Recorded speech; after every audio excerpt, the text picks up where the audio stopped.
Ready. Aloha, all you moneymakers. This is Indar Lang, and I'm super excited to talk to my great friend Cam here. Cam's been a great friend. We've had some really in-depth conversations just through the couple years getting to know each other. He's a beast in his market, and he's come a long way, and he's very humble. You're going to hear it from him, but we're super excited to hear and talk here with Cam about flipping and some high-end volume that he does. So just before we get started, I'd love it if you guys could subscribe below, and that way we can reach more people and just help people make their money work for them in any different way we can. Thank you guys, and let's get started in today's content. Love it, man. Thank you so much for having me. I'm excited for this. Yeah. So tell everyone who you are and about yourself and your background and so forth, all the fun, great stuff. Yeah, love it. So my name's Cameron. I am a real estate investor, obviously. So I flip houses, wholesale houses. We have a rental portfolio, my wife and I, of single family homes, around, 11 to $12 million worth of single family rentals that we own. And we have 3 kids, Riley, Callie, and Cade. Nice, they're 5, 3, and 2. And so they're amazing. And we, our market that we invest in is in St. Louis, Missouri. That's kind of home base for us. But we actually, for the last 4 months, have been in Maui, and we're hoping to make that full time here pretty soon. So yeah, that's a little bit about me. We lived in Denver, Colorado, and we were paycheck to paycheck, super, I wouldn't say poor, but we were just paycheck to paycheck. I was making $40,000 a year. My wife was making right around that, and it's an expensive market to live in. We always knew like this is not the way that we want to live our life. Having to go to a grocery store and looking at your account statements before you swipe your card. But we never actually had like that thing that pushed us off the ledge where, we were content. We were happy. We knew it wasn't what we wanted to do with our lives, but we never had that thing that pushed us off the edge. But we had our daughter, who is now 5 years old. And when she was about 1 year old, she had some medical issues, and we got hit with some hospital bills, and it totaled to about $15,000 worth of hospital bills that we had to come out of pocket and pay. And when we got those bills, I remember sitting at the dinner table with my wife, and we had, $500 in our bank account at the time. And we, $15,000 could have been $10 million to us at that time. Like, we weren't going to pay it. There was no way we could come up with $15,000. And I remember that was kind of the point where we were like, we got to change something. We don't want every time there's a medical issue that comes up, or every time a car breaks down, or even like when we want to go on a vacation or go out to eat, like having to worry about money.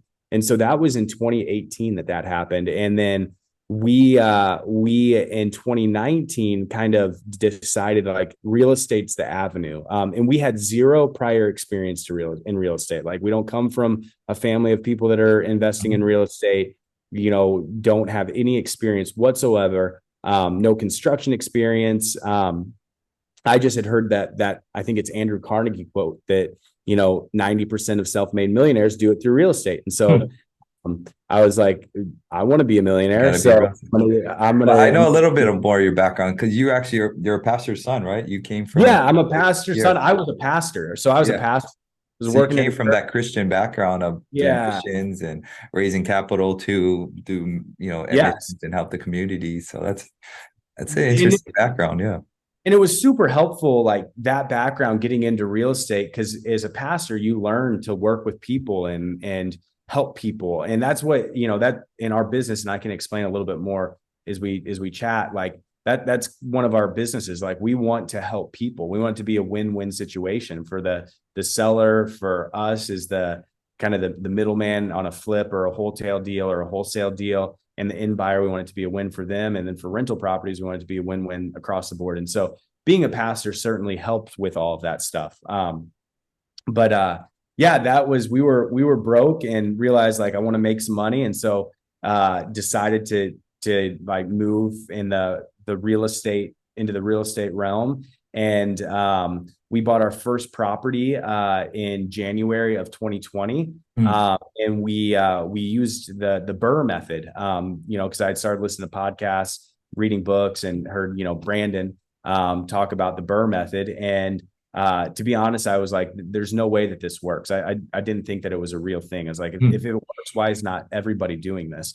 And we got done with our first deal that we bought. We bought it for $67,000. We were all in for $97,000. We got it appraised at $155,000. That's and awesome. We tinted in there at $1,450 a month. And so we were able to cash out refi, pay back our private money lender, put money in our pocket, plus have a cash flowing rental. And we got done with that first one and we were like, this is amazing. Let's do it as many times as we can. And so that deal was kind of the starting point where we went 100 miles an hour after that deal. Realized the power of what this could do for us. So you started looking for rentals first, or you're flipping? I started looking for rentals first. The goal was actually at the time, like this was a side hustle for us. And we got done with that first deal and quickly bought 5 or 6 more properties, literally within like 2 weeks of each other. And I was buying from wholesalers. I was buying from wholesalers, and I realized like, hey, they're just out finding deals and selling them to me for a 10, 15, 20K markup. Why can't I just go find deals myself? And so like really quickly got into wholesaling, or not wholesaling, but just acquisitions, finding off market leads. And it was just to help us with our rental company. It started finding deals that, cash flow numbers didn't work, the kind of the higher end market in St. Louis, which is still, I would say $400,000 plus, didn't really work as a rental, but worked as a flip. And so we started flipping and started having all these deals in, different little municipalities that, are really tough on permitting, or areas that we just didn't want to invest in. And so started wholesaling those. And it was like, we went from 0 to 100 miles an hour literally within 3 months, and the first year I was in real estate, I think bought close to 100 homes. So that's a pretty fast scale right off the bat. That's huge. And to be fair, like when I say that, a lot of those were wholesale deals. I would say probably 60 of them were wholesale deals where it was just flipping paper, signing a contract to somebody. So it wasn't as, time intensive of flipping 100 homes or rehabbing 100 homes via the Burr method, but we still, bought 100 homes that first year. That's great. So, and now where are you guys at today? What are you guys doing today? So, we actually have not, we have not, I've been about 100 homes a year for the last 3 years. So 2020, 2021, 2022. And then so far in 2023, our volume, being here in Hawaii, our volume has dropped quite a bit. Actually, our margins have gone up a ton, because right now we're buying, the market that we're in, there's less buyers out there. Sure. And it's for me, it's been harder to find deals. 2020, 2021, 2022, it was really easy to find deals. Right now, it's harder for me to find deals and just make the numbers work. But what I found is, and maybe it's because we're being more conservative on our numbers, but the deals that we're buying are home runs. We had bigger margins, huge margins. We had 6 flips in Q1 that were all between 75K net to 150K net, which is awesome. Which is our average net on a flip is typically about 35K in St. And so we you'll take that. I'll take that all day. Do less to make the same or more. Yeah, exactly. So and I'm not sure if we don't want to transition our business into that model of low volume. Right now it's working. We're kind of just going with the flow of like whatever the market. I think that's an important thing in real estate, is like whatever the market gives us, that's what we're gonna work with that. And so like right now, I feel like the market, we're finding less deals, but the deals that we're buying are really great deals that we're making a lot of money on. What does your team look like today? What do you got now? Yeah, so we're not a huge team. We've got a couple acquisition managers on the ground in St. Louis. I've got my wife and myself who kind of run the company. We've got a project manager, property manager, maintenance tech, and then we've got a couple VAs. We have a cold calling team, but these are all hourly people. We probably have, I'd say 50 to 60 1099 guys that, don't work for us, but work for us because we always have, at any given time, we have, probably 5 to 8 projects going on that all Oh, have. they're subs, they're Yeah, contractors. they're also, yeah. So our project manager oversees them. They don't work for us. Yeah. They most of them work primarily on us. That's our goal, is to keep them busy, Yeah, of course. Yeah. throughout the year. But yeah, at any given time, they're working at those houses that we're in the process of renovating. So like actual like employees under our roof is probably only like 7 or 8. Mhm. And you're doing a lot of cold calling. How is that managing the whole cold calling team? And Yeah, it's been a lot of fun. It's kind of a newer process where we're taking lists and we're dwindling them down via VAs over in the Philippines and cold calling companies. We're dwindling them down to, taking a list of like 68,000 records and taking that down to like, here is 1,000 people who answer the phone and have said, I'm going to sell my house in the next 2 years. Then we're taking that list and we're giving it to people that are actually on my team to cold call. But the answer rates, instead of being at 3 to 4%, is at probably 60%. And they're all, I wouldn't say they're warm leads, they're all leads, and then you still have to go through that list and figure out like, hey, who are the people that are serious about selling, that want to sell soon? And then on top of that, who are the people that want to sell, off market? And so then taking that and getting down to like, hey, here are the actual leads. But what I love about cold calling is you're building a pipeline, because with like direct mail, we do direct mail as well. The buyers are reaching, or the sellers are reaching out to you, and they're typically ready to go. Like with cold calling, you're kind of finding somebody, if it's, you got to convince them to sell. Yes. And so that's typically like, I'd be interested in selling. I haven't really thought about it a ton, but interested in at some point. My kid's about to graduate high school, and then we're going to sell our house, or I'm going to retire, and then we're going to sell and move somewhere else. And so what I love about cold calling is you if you're good at the follow up, one of the sayings is fat stacks are in the follow up. Which is, so like, if you're good at the follow up, you're building this pipeline of leads that you just have to continually touch over and over and over again. And sometimes, it's a year or 2 years before you actually get the deal. But if you're staying consistent, we use Podio as a CRM. You're staying consistent, calling them once a month, just reminding them who you are, that you're there for them whenever they're ready to sell. You're going to get that lead eventually, or get that buy eventually. So yeah. That's what I love about cold calling, is you're building a huge, huge funnel. Do you like dealing with all of the teams of cold calling? Like, because now you're constantly following up, make sure they're doing their job. Yeah, I don't like that. No, I'm not the one calling. So no, but you're following up and managing your team, I should say. Yes. Yeah. And no, I don't love that. But we also have a good team that in they're paid off of commission, so they're to following up. That's how they get paid. So it has been it hasn't been a super tough process. So all of our team members, I've been very, very happy with. They all crush it, and part of that is, our hiring process. We make everybody go through the disc, and we're hiring people, and we're trying to get them in the exact right place that they're supposed to be in our business. Yeah, you're big on disc. We can talk about that. So we were just talking about that when I was with you, about the disc test and how important that role is in finding from sellers and to everyone you talk to. You recognize people's traits now without even having them read their disc, huh?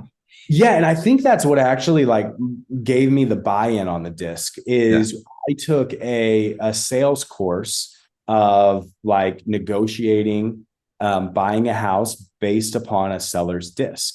And at the time, I didn't even know much about. I knew what the disc was. I had taken the disc, but I wasn't bought in.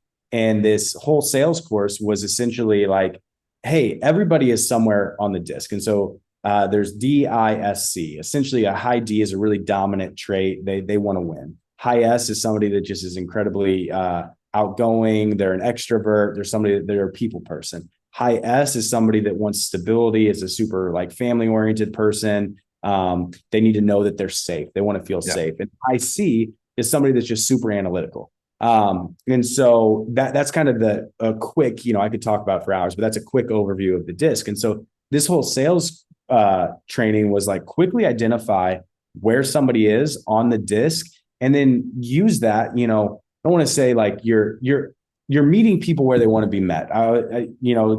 It's not manipulate. You're talking to people the way they want to be talked to. And so with that, like a high D, if I walk into a house and I realize this person's a high D, they're going to want to feel like they won the negotiations. And so, what I do is like, say the person wants $200,000 for their house. And I know, or maybe not 200,000, we're just negotiating. And I know my max allowable offer is say $200,000.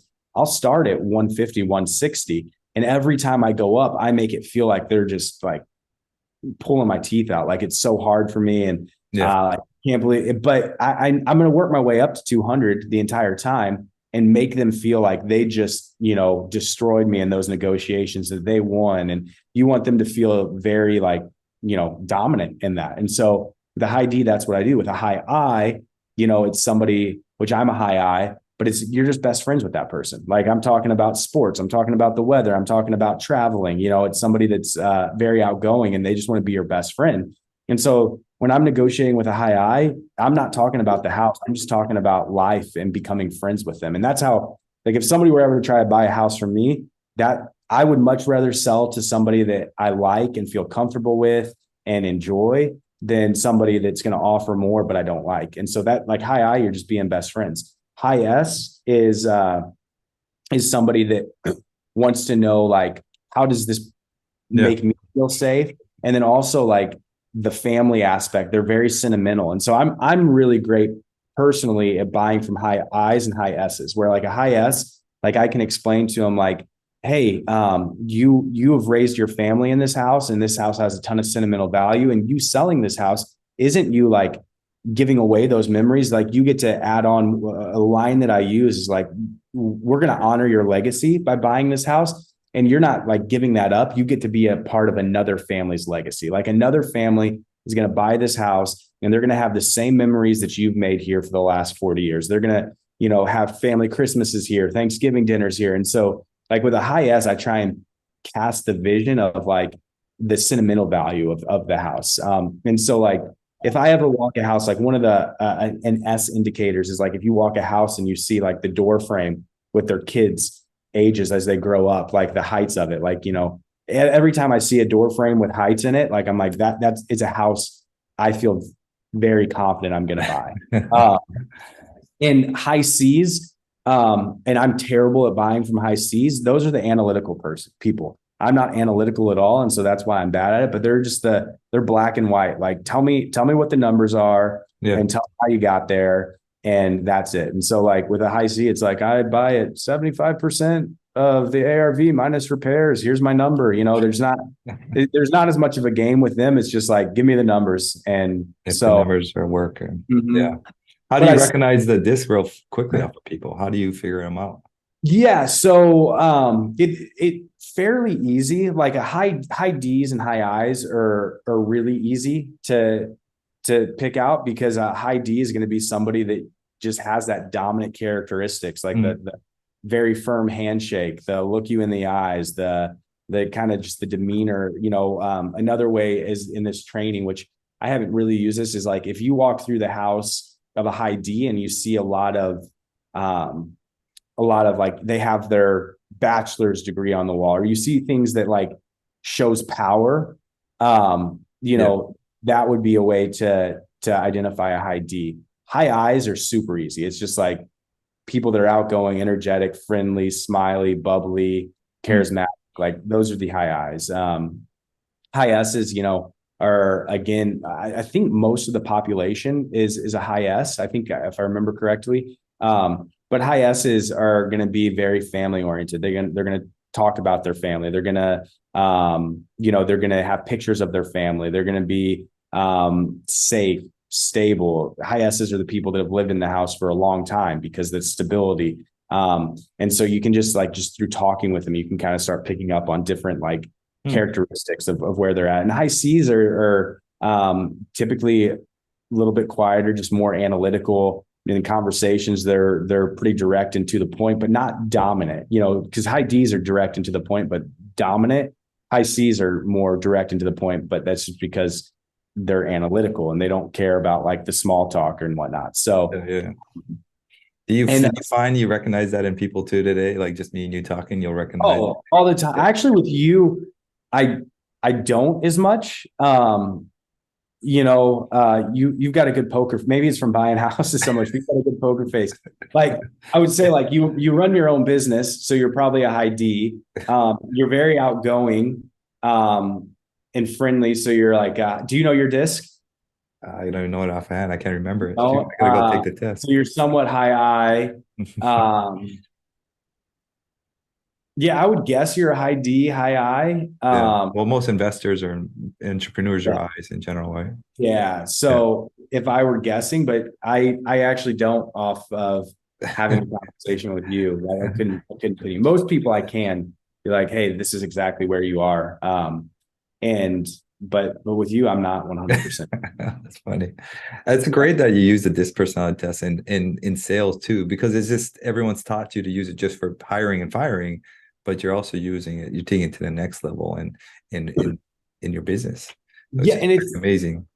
and it's just it's meeting people like where they want to be met at. Like for me, I'm a high I and I want to be best friends with everybody. And so if you try to talk numbers with me or systems and processes, you'll lose me really quick. And that doesn't mean that I don't like you. It just is I'm disinterested in what, like I want to hang out. And so it's just meeting like people or interacting with people with how they want to be interacted with. And the same goes with hiring and firing of like, when we bring somebody on the team, we want to know, like for myself, is that what is their best position that they can excel at. I learned that early on when I was hiring for my first admin position. I was hiring great people. They had a beautiful resume. They had a great, interview with me, and they're great people. But I was putting in a position that they didn't excel at because of their personality type. They weren't. An admin is very task oriented person, and I didn't. I was putting more of the outgoing person in there, the entrepreneur type person in there. And I noticed that. Well, and I think like I got a great example of that in our business. Is a high D and a high I. Like, and I feel like there's just this natural, you want everybody to be like you, or you expect everybody to be like you. Yeah. So like for me, my favorite thing in the world is getting thrown to the wolves and like figure it out, Cameron. Like, here's the goal and figure it out how to get to that goal. With a high S and C, it's the exact opposite so like our project manager, for instance, and I would die for this guy. He's the best. I believe he's the best project manager in the world. He is incredible. But he's not that way where he's a high S and C where he's like, if you tell me exactly what to do and how to do it, I am going to do it better than anybody in the world. Yeah. But if you just throw me to the wolves, that's going to stress him out. That's going to make, so I've had to learn that with him of like, he needs very clear, like expectations and what to do, but then he's going to do that and do it better than anybody in the world. And he's been so amazing for our business, but learning how to talk with people and to like even bring out the best of them, using that, where it's like with acquisition managers, I want them to be high D's and high I's, because they're paid off of commission. And I want them to go out and hustle and grind and figure out ways to buy houses. And you have to have a high I to negotiate typically and to be in people's houses and sitting down and talking with them. You have boots in the ground over there? Yeah. 2 people? Yes. And so the problem with a high D and a high I, and this is the acquisitions problem in general with any business, is and it's even what I did with I had some guys that I worked for when I first started. I was actually they want to leave you and they do their own.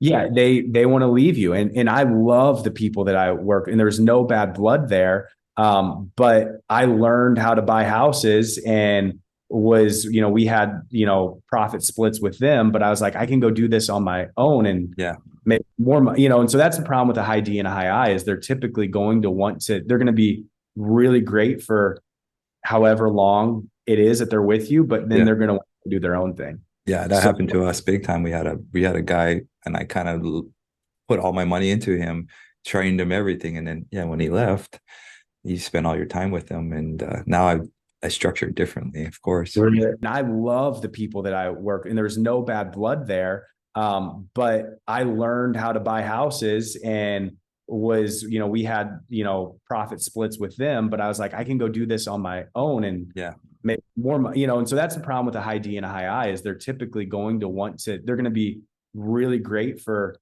however long it is that they're with you, but then yeah, they're going to want to do their own thing. yeah, that So happened to us big time. We had a guy, and I kind of put all my money into him, trained him everything, and then yeah, when he left, you spent all your time with him, and now I structure it differently, of course. I think there's a part of like structuring pay, which we have not done this yet. I've talked to a buddy where he, like, say you're giving them, 20%, of the net profit on a deal that they bring in or something like that. Where I talked to a buddy who does this and he gives out, I think 13% at closing when the money is like realized, and then he'll hold 7% and he'll vest that, and it's not vested for 5 years. So if you want that extra 7%, Mm. you don't for 5 years, and then in year two, you don't get that till year six. So, and that's his way of like keeping those guys on because they have multiple $100,000 paydays coming for them at year 5, 6, 7, Yeah, 8. yeah, And so we don't do that in our business. I think that is an interesting way to keep them on. For me, um, I I have, like, with high D and high I's, and I just get it. Like a mindset of abundance of, hey, you know what? I get it. Like, you are going to be somebody that I pour into a ton, and you're going to want to go do it on your own. And I I hate it, but I also can't fault them for it because I do the exact yeah. same I thing. know. Yeah, I know. Where it's like we both do, like, I think we're probably both high D's and high I's, where it's like, the reason you have your own company and the reason I have my own company is because we wanted to do the exact same thing. And so I Yeah, can't fault them for that. I do think one of the things, like, to think through, I've got a business coach and we've chatted a little bit about this, is like, just be so good to them and make them feel so valuable and that it's impossible for them to leave, mm, mm, and so that's one thing that we're kind of processing right now. What does that look like? We actually, in our company, haven't went through that cycle yet because we're such a new company to where people are leaving. So I haven't had to deal with that yet, like you mm. have, but I'm sure it's coming at some point. I changed up a lot of things after that happened. So Mhm. we can talk about that privately. That's more of a personal company Yeah, structure that we can talk about. love it. Yeah, I changed up a lot of things after that happened to me because you poured so much time and energy, and it's hard to start over when you are already on your growth to your next thing, and now you got to go back down to there and Yeah. uh, Well, and that's the tough thing. I'm trying to think of how much to say because it's a tough thing about running like a flipping company, yeah. especially us where we're not boots on the ground. Like, if one of our key players leaves, like, that's a multi-$100,000, if not more, hit to our company because we have to find somebody, retrain them, get them up and running. And we have not, we're working on it in our business where, like, again, with a business coach that we've been talking with, of like, every single person in the company needs to be training somebody else. So if they leave, you don't have that hit. But, like, full disclosure, if our project manager left right now, like that, he is so amazing. That would be such a huge hit to our company where we would, like, he is so amazing that, and it would be a multiple $100,000 hit to our company, Hmm. more. And so that's the hard thing about running a business, especially where we run Yes, pretty lean and mean, is all of our employees are they play integral roles in our they company. do. They do. And it's a hard, I feel you with that because they are everything to you and they mean everything. And you want to take care of them. You want to give them the world, right? You want them to be happy and you want them to have the best. and it's a tough thing to do to Yeah. trying So to be a business owner. yeah, and so we are still so new and green and haven't experienced real life in the real estate industry yet to where we have not went through a lot of that yet. And I just know that they're coming from talking with guys that have been doing it for way longer, like you, and buddies and mentors in St. Louis of like, it's definitely coming at some point in our business. And I want to start setting the systems right now for when that does happen. Yeah. So, yeah, Without saying too much, yeah. yeah. So, It's a tough conversation, of course. But I think that's one of the things that all business owners struggle with is how to grow and what to pay, as well, and then who to hire. From not having nobody to hiring your first guy is definitely the hardest part of any business owner, and nonstop. I think it keeps on going. and we're right there right now in our business, even with what you just said. I mean, we could talk all day. So, but where I heard a good quote the other day. It's whoever you hire, if you pay them, I don't know, 50 grand for a year, you are supposed to be able to make double that. So if you hire for somebody 50 grand a year, you should be making an extra 100 grand a year. And on top of that, I thought that was interesting, the way I think of it differently. well, and what we're kind of going through in our business right now is I've got buddies who have ran or are running flipping businesses that have a ton of overhead because they have, oh, you there still? Yeah, I'm here. Can you hear me? Oh, I can hear you. Lahaina. Lahaina. The camera. But so we've got, I've got buddies that are running flipping companies, and they've got high overhead, and they've got a multiple W-2 employees that they're salaried. And when the market shifts, and say you're doing less volume, you still have that overhead. And so how we've set up our company is we have very low salaries, if any. It's 100% based upon profit, but everybody's getting a piece of the pie. And I'm like, when is all of a sudden we've given away all the pie and we don't get anything, where it's like project manager gets X amount, the acquisition manager who brought in the deal gets X amount, the marketing manager gets X, and so it's like, and right now we still keep a majority of the profit, but it's for every hire, I'm like, when does it stop? Or do I change the structure and start salarying people? But I don't want to get there because, like I said, in flipping, it's so cyclical where 1 month you can make X amount, or 1 quarter you can make X amount, and 1 quarter you could not make anything, and I don't want to be in the situation where I've got all this overhead and I'm not, not turning a profit. Well, then, and all the risk is to you still too. So that's the other thing, you have all the risk no matter what. Yeah. I mean, the best way somebody told me to think about it is what is that position's good pay for that position, and try and match it that way if you're doing a commission based, or a combination of that.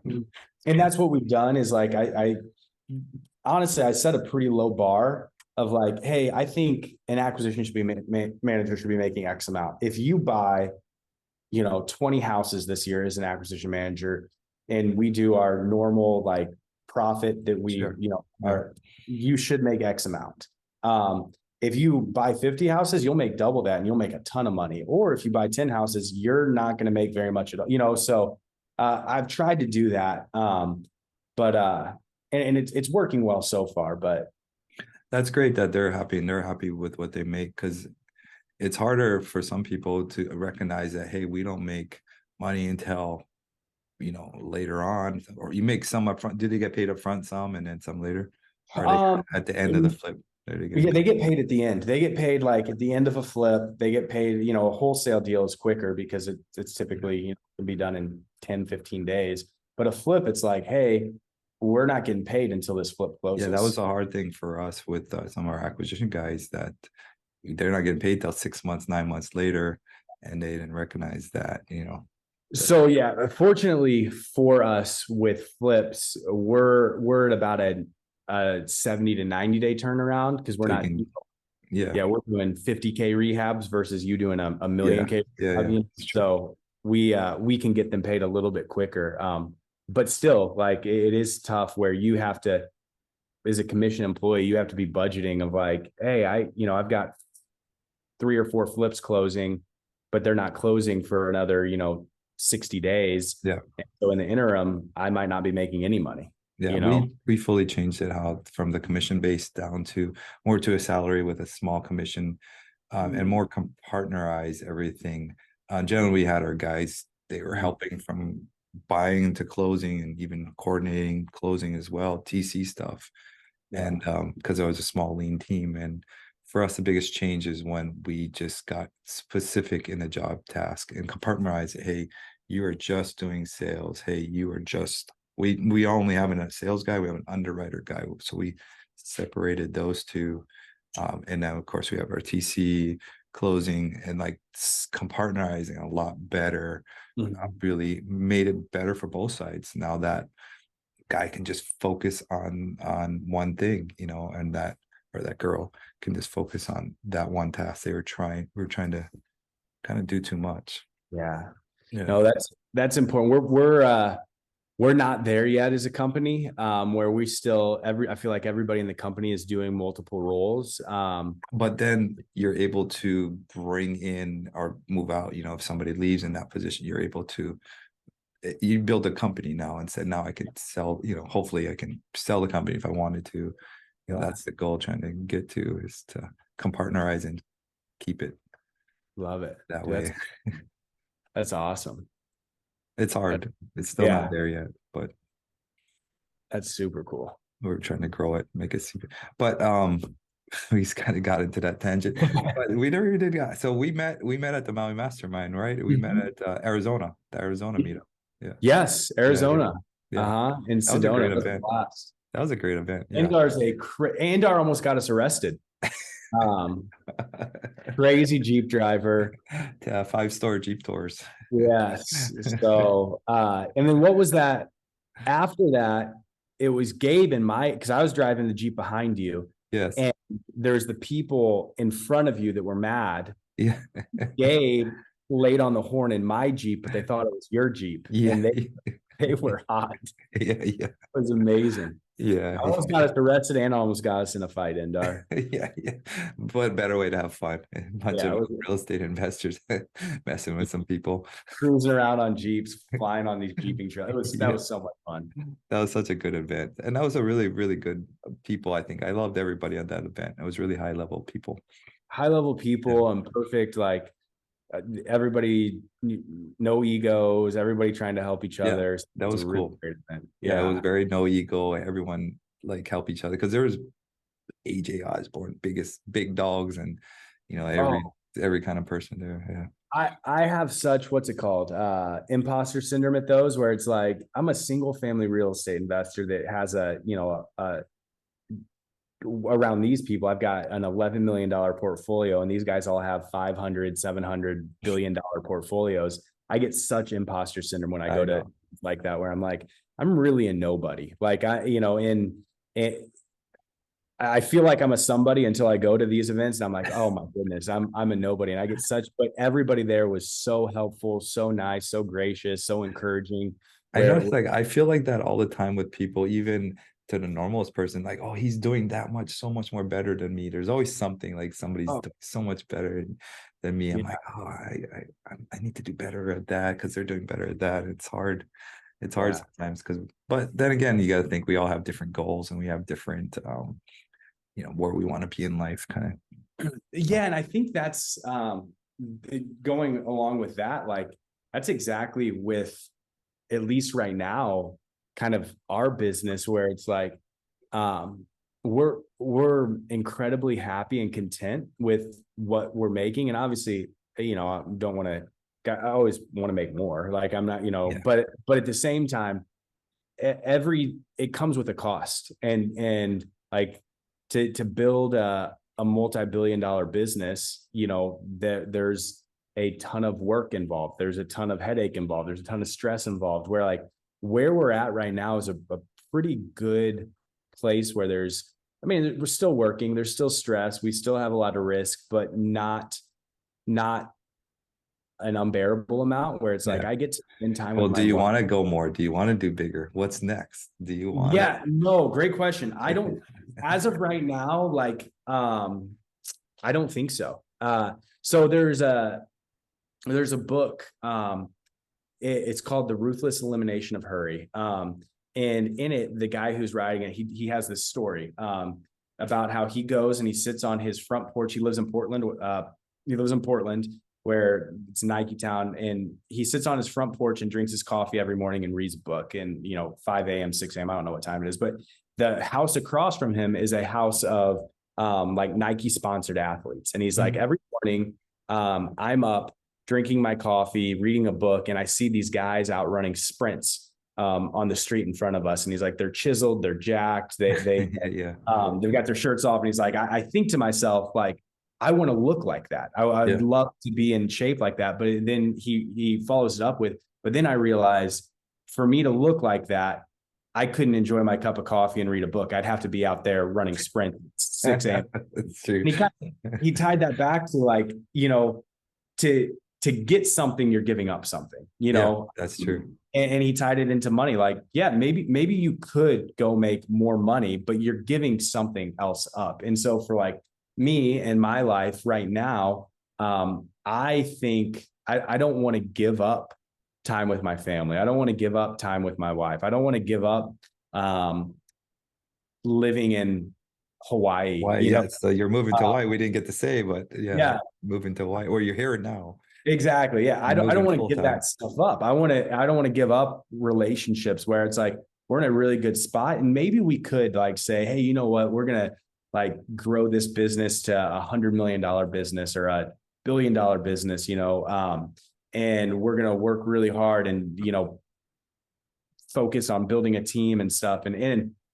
But I know that the work that takes and the toll that takes. And I don't think, at least right now in my life, I don't think I'm ready for that. And I don't think I want to do that. Maybe, ask me in a year or 2 years and maybe I'll be in a different position.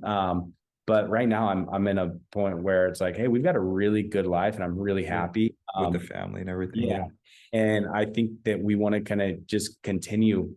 I know that's not like the popular real estate answer. Everybody's like, I want more, I want more, I want more. And that'd be great if it happened, but I also feel very happy and content with where we're at. And if we could just continue to do what we do right now and build a little bit on No, top of I'm that. with you. I'm all about the experiences now in life. I want more of. I want to enjoy life. You just sitting here talking. Actually, I thought about, man, I want to text Cameron after this and Brody and Brandon and say, let's go to Lanai. We're gonna go to Four Seasons and take the family and do like a fun thing with all the kids. And I was like, I wasn't even thinking about building the company. I'm like, I want to go have a great experience at the Four Seasons with Cam and Brody and Brandon and all the kids and family.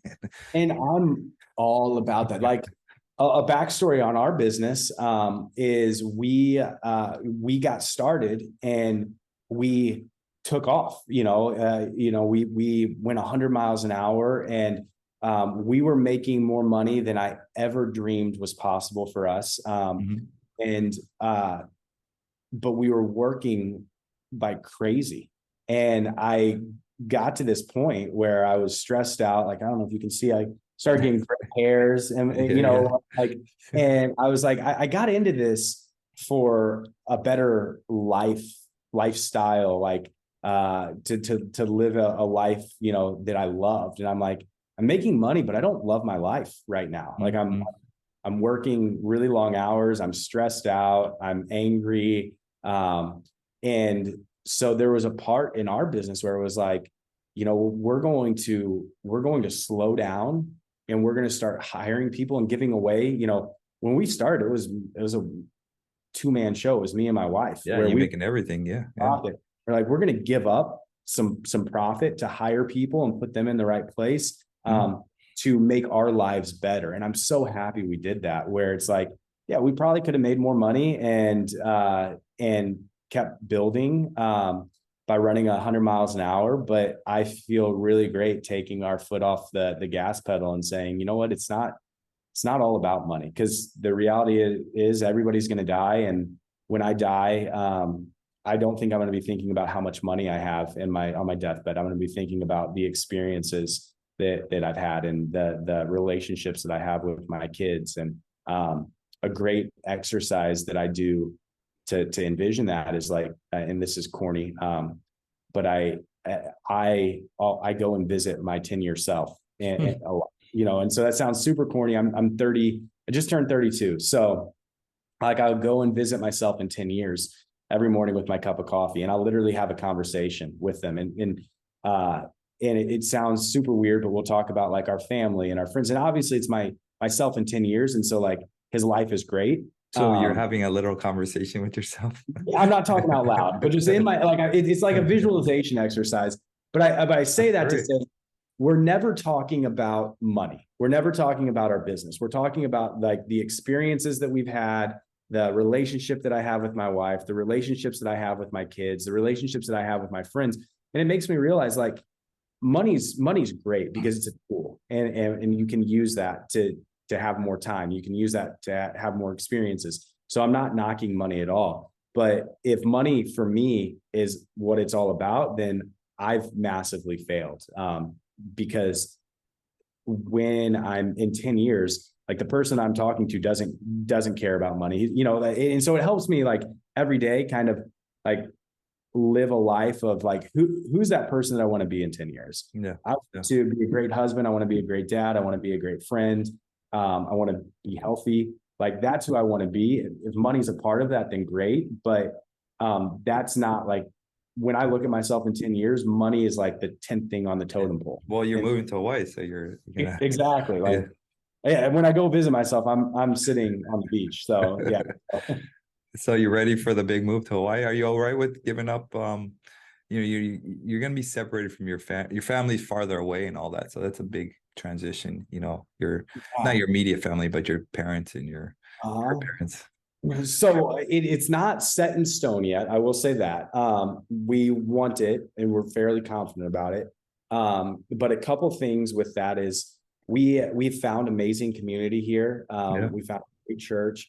Another thing that I would say, and I learned this when I was in Denver, but when you live, what's that saying? Like absence makes the heart grow fonder a little bit. Like when you live away, the time that you spend with your family is way more intentional.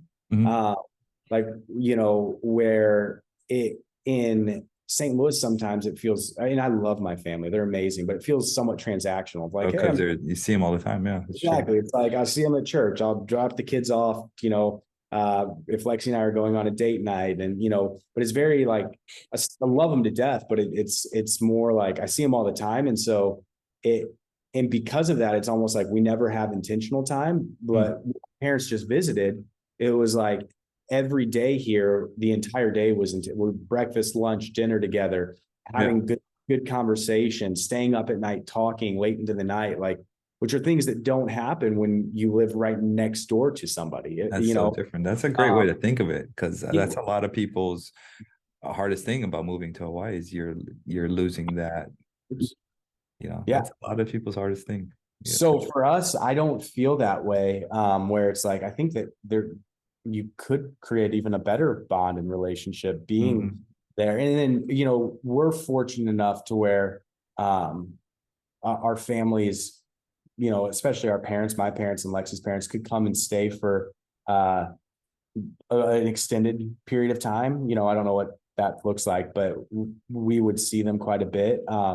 And then one of our goals, if we moved here, we would still be back in St. Louis. We'd probably spend our summers, the holidays, and then, you know, maybe in the fall and the spring back home. So we would still be there probably 3+ months out of my wife is from the mainland. She goes back once a year now, all the time. Just spends a week or a month back home.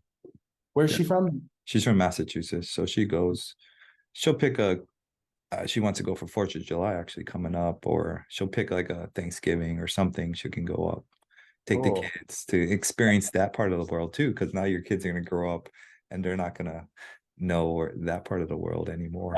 They're going to know Hawaii.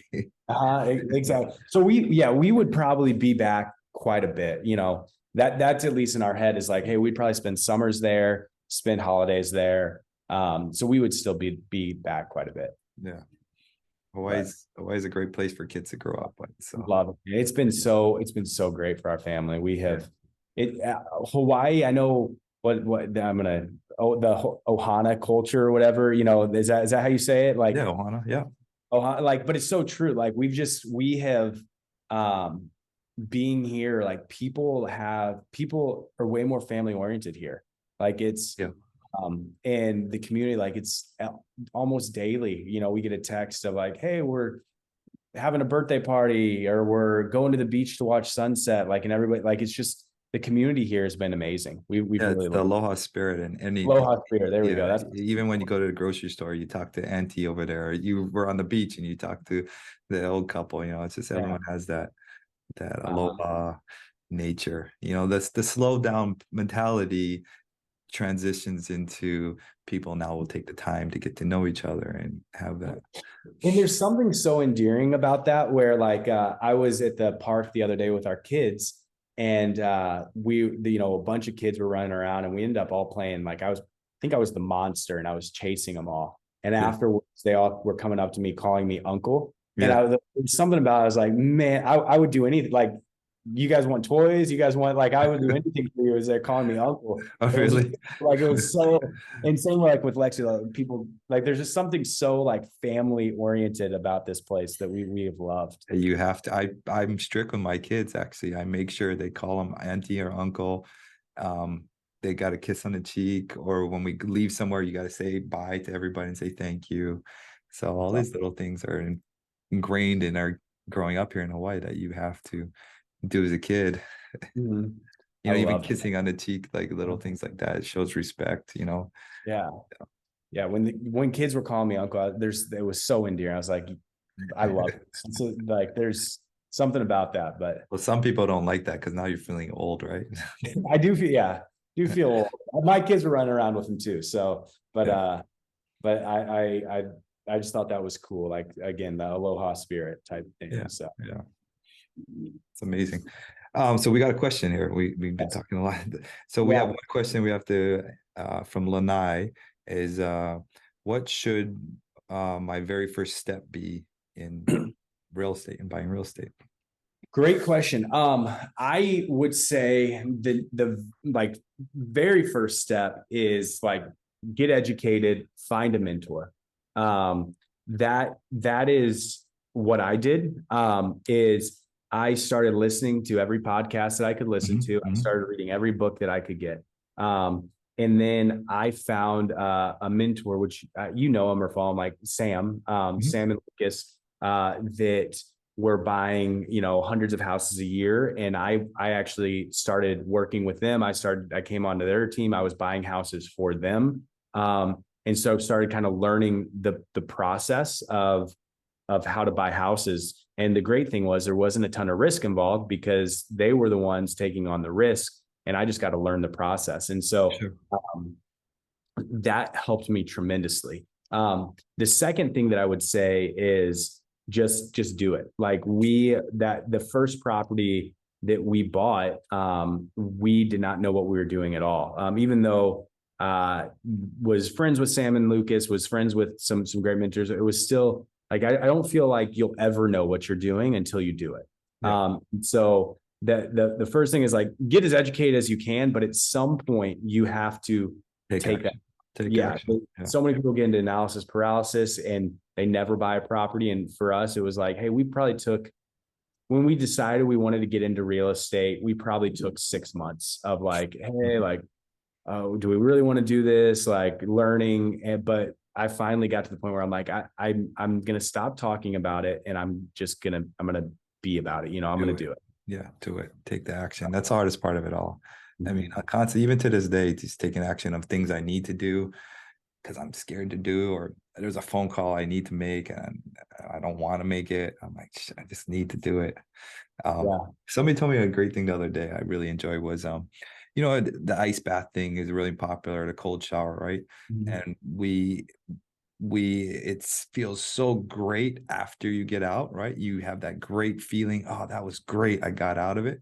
But instead, you train your mindset to embrace once you jump into that cold plunge, you embrace the suck. You know, you're in the shower and it's freezing. You take your enjoyment then. So you're training your thought process to enjoy the hard parts instead Yeah, in the outcome.